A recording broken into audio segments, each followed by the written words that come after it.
There's something disturbing about how quickly a woman can forget the man who once gave her everything.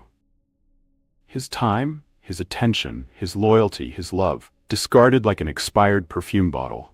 The scent, once intoxicating, becomes invisible the moment it becomes familiar. And the most brutal irony? The more he gave, the less she felt. We live in a culture where men are taught to serve emotion with logic, to solve affection with effort, to respond to distance with presence.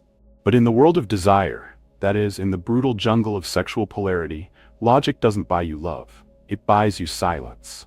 And the only currency that truly holds value is absence. What if I told you that the path to obsession isn't paved by affection, but by withdrawal? That a woman doesn't chase because she feels good around you. She chases when the idea of losing you stabs deeper than the memory of being with you. The pain of absence eclipses the pleasure of presence. That's where her emotional algorithm short-circuits. That's when she runs. And no, this isn't about revenge. It's about value. It's about pulling back the mask of masculine conditioning that taught you love is a service contract, and revealing the far more uncomfortable truth. Desire thrives in mystery. Attraction feeds on tension. Obsession is born in uncertainty. There is a reason Nietzsche once said, "What is done for love always occurs beyond good and evil." Because love, or more precisely, the hunger for it, doesn't follow moral logic, it follows power. And in that dance of dominance and surrender, what makes a man truly irresistible isn't how much he gives, but how easily he walks away. Here's the brutal paradox. When you disappear, she starts hearing your silence louder than your words ever spoke. That's when the chase begins. That's when she replays your absence like a movie with no ending. And it's not because she cares about who you are, but because she can't stand what she lost the power to control. But this strategy, this withdrawal, it only works if your presence once held weight. You cannot remove what was never desired. That's why, before you vanish, you must first plant the seed of fascination, of uncertainty, of perceived value. Only then will your absence echo through the corridors of her mind.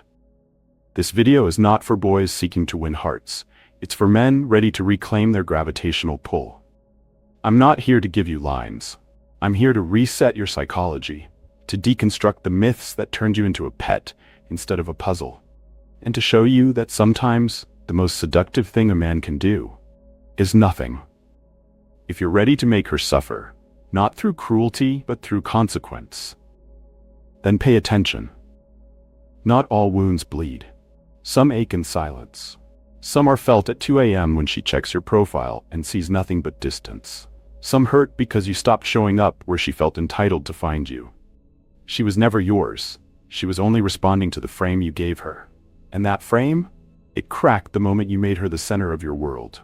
Most men don't realize they were conditioned, almost programmed, to believe that effort equals love. That if they just say the right thing, show enough care, prove enough loyalty, she will finally feel safe, appreciative, maybe even devoted. But here's the brutal truth. Attraction isn't logical, and love doesn't reward good behavior. Women don't fall for effort. They fall for gravity. Let me expose the illusion. When you make her feel like a queen, you don't rise to become her king. You sink into the role of a servant. She doesn't see your devotion as noble. She sees it as a signal of over-availability. And in the brutal hierarchy of attraction, availability is weakness. You think you're impressing her by answering instantly, planning her days, remembering details she doesn't even recall sharing. What you're really doing is broadcasting one message. You are the prize. I am the buyer. And in that mental frame, you become what every woman subconsciously dreads. A man who needs her more than she needs him. Now here's the contradiction that makes most men spiral. The more you try to be everything to her, the faster she forgets you. And the more indifferent you are, the more she obsesses over decoding you. That's not cruelty. That's biology. Evolution doesn't reward emotional submission, it rewards scarcity. Scarcity creates focus. Focus creates desire. And desire is the gateway to obsession. Do you know why the so-called bad boy always seems to win, even when he brings chaos instead of comfort? It's not because he's better, it's because he's unpredictable. He's the emotional cliffhanger she can't stop watching. His inconsistency activates her uncertainty, and uncertainty is the breeding ground of seduction. Robert Greene, in The Art of Seduction, said it clearly. The essence of seduction is to make the other person feel that you hold the key to their pleasure and their pain. But here's what Greene didn't spell out. The key isn't in what you say, it's in what you withhold. When a man is too available, too responsive, too eager, he kills the thrill. He becomes static, predictable. And predictability is the death of emotional tension. You become routine. Routine becomes background noise, and background noise is never desired, it's ignored. Look around, it's everywhere. The nice guy who texts good morning every day without fail. The boyfriend who rearranges his life to never upset her. The husband who never says no, who becomes the emotional punching bag. And what happens? She stops feeling, stops respecting, stops desiring. Because what once felt like a man now feels like furniture. You want to know something dark? Some women will test how far you're willing to go just to prove to themselves that they can break you. Not because they're evil, but because control is the ultimate aphrodisiac. If she knows she owns you emotionally, you cease to be a mystery. You become a mirror. And nobody falls in love with their reflection. They fall for what they can't possess. This is the point where the modern man must confront a truth most never do. Your presence only holds weight if your absence can be felt. And if your attention is always on tap, if she knows exactly where to find you, when to call, and how you'll respond, your impact vanishes. Let's make this painfully clear. Attraction is not built on admiration. It's built on tension. And tension doesn't exist without distance. Ovid, in The Art of Love, wrote something few ever interpret properly. The girl who seems reluctant will often want it most. That's not a call for games. It's a glimpse into psychology, because the mind values what it must earn. And every woman, even the emotionally mature ones, are drawn to what challenges their sense of control. This is where many fall. They try to win her over instead of letting her invest. They interrupt the natural dance of seduction by overcompensating. They mistake comfort for connection. And in doing so, they trigger the oldest repulsion reflex in the female mind. If he needs me this much, maybe I was wrong about his value. Women may not say it out loud, but they feel it.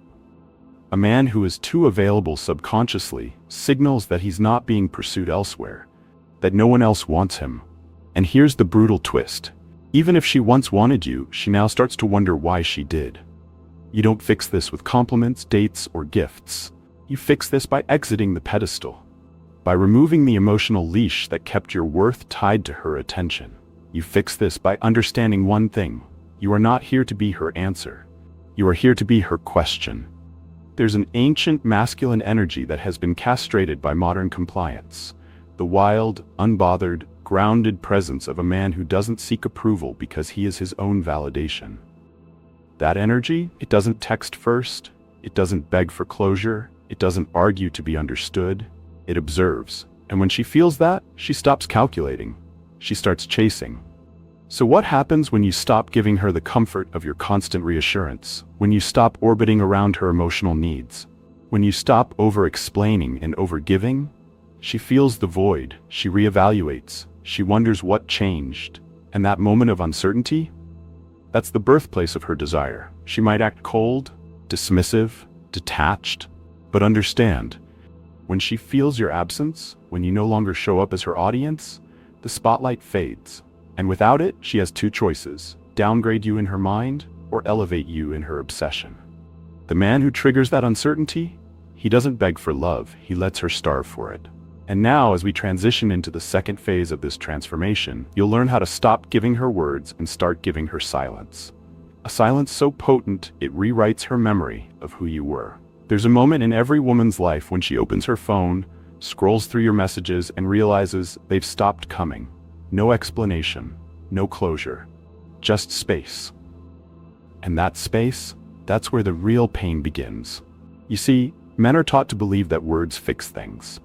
That if you explain how much you care, how much she hurt you, or how much you still feel, maybe she'll understand, maybe she'll change, maybe she'll come back. But here's the brutal clinical truth. A woman doesn't suffer through confrontation. She suffers through silence. Because words can be rationalized, debated, dismissed. But silence? Silence makes her project her own guilt, her own doubts, her own fear of being forgettable. And that's a hell no apology can reach. It's in the pause after a ghosted call, the seen message left unanswered, the profile she taps on only to see you're not watching anymore. That's when she spirals. Not because you said something cruel, but because you said nothing at all. The mind hates open loops. Psychologists call it the Zeigarnik effect, the brain's obsessive need to complete what's unfinished. And when you walk away without giving her the gift of finality, she becomes addicted to the unresolved. You are no longer just a man.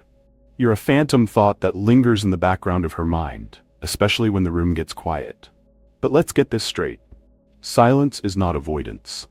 Silence is strategy. The weak man runs to protect his ego. The powerful man retreats to magnify his value. When used correctly, silence isn't passive. It's punishing. Because it forces her to feel something she cannot control. Her own emotional imbalance. Suddenly, she's not reacting to you, she's reacting to herself. Her imagination becomes your weapon. Her memories become your echo. And every unanswered message becomes a mirror, showing her who she was when you stopped responding. Most women are emotionally fluent.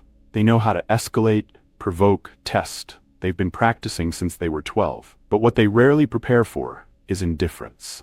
They know how to handle attention, even anger. What they fear, what they can't decode, is a man who disappears without trying to prove a point. Because when you don't fight, don't argue, don't beg, you show her that her emotional pull doesn't work anymore. And that's when her mind starts playing tricks. Did he really move on that easily? Was I never that important? Is he already with someone else?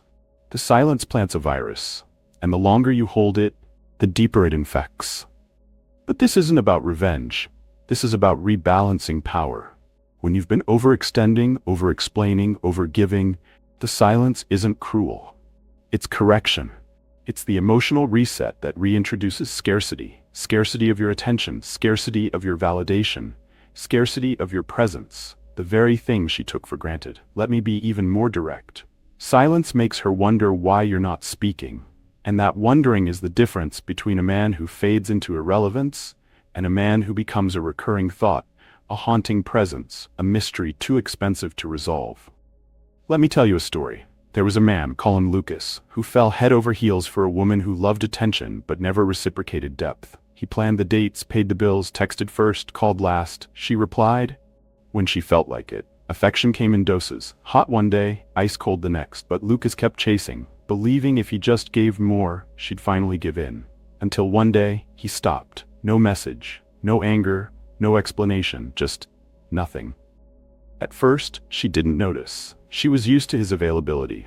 But as hours became days and days became a week, the silence grew louder than any love song he ever sent. She checked his stories, nothing. She sent a hey, no reply. She even posted something subtle, hoping he'd react. He didn't. Her heart, it didn't break. It collapsed under the weight of her own questions. Why? Because he was no longer trying to be understood. He was becoming unforgettable. The silence flipped the script, and within 10 days, she was texting paragraphs, confessing, apologizing, missing what she never thought she'd lose. Lucas didn't ignore her to punish. He silenced her world to reclaim himself. That's the difference. Now let's make one thing clear. Silence is not ghosting. Ghosting is cowardice. Strategic silence is mastery. Ghosting seeks escape. Silence creates space. Space for reevaluation, for reflection, for rediscovery. Sometimes the most powerful thing you can do is not react, not clarify, not explain. You give her the gift of missing you, and missing is the precursor to longing. But you have to earn that silence. If your presence didn't leave an impression, your absence won't leave a wound. That's why silence only works after presence had power. You must have once made her feel something: desire, intrigue, confusion, lust. Then, when you withdraw, her mind panics to recreate what it lost. And remember, silence doesn't always mean blocking, disappearing, or deleting. It can be a subtle reduction, a slower reply, a shift in tone, a drop in warmth. Every woman is calibrated to read changes in masculine energy, and when she senses your light dimming, she leans in. Use that. But here's the catch: if you use silence to manipulate, it will collapse. It must come from self-possession. From the understanding that your peace is not up for negotiation, that her drama no longer buys your attention, that her absence no longer scares you. That is what terrifies her most. You become unshakable. And an unshakable man is irresistible. This is the new paradox. Saying nothing says everything. You don't need to tell her she lost you. She'll feel it when she reaches out and finds no one there. She'll feel it when her games no longer trigger responses. She'll feel it when her ego starts feeding on memories that are no longer being refreshed. And by the time she realizes what your silence meant, it'll already be too late, but not for you. Because when a man masters silence, he masters leverage. And when you have leverage, you no longer beg for love, you choose who gets to experience your presence. So as we now shift to the third and final phase, remember this. The woman who once took you for granted will only understand your worth when your silence becomes louder than your words ever were. Loss is the most primal fear encoded into the human mind. Not death, not pain, not loneliness. Loss. Because loss implies that something was once yours, and now it's gone. It's this psychological terror that fuels obsession, and in the game of seduction, no weapon cuts deeper than the fear of being replaced.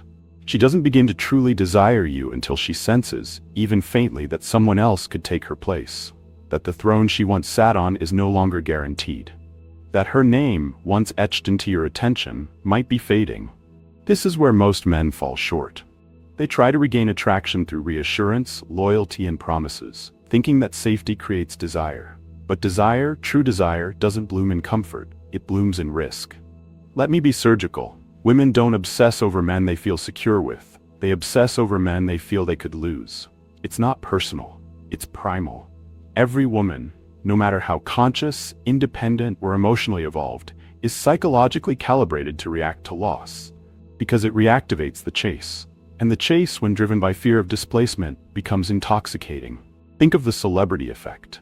A man gains status, presence, perceived options, and suddenly, women who once overlooked him now see him as fascinating. What changed? Not his essence. His perceived availability vanished.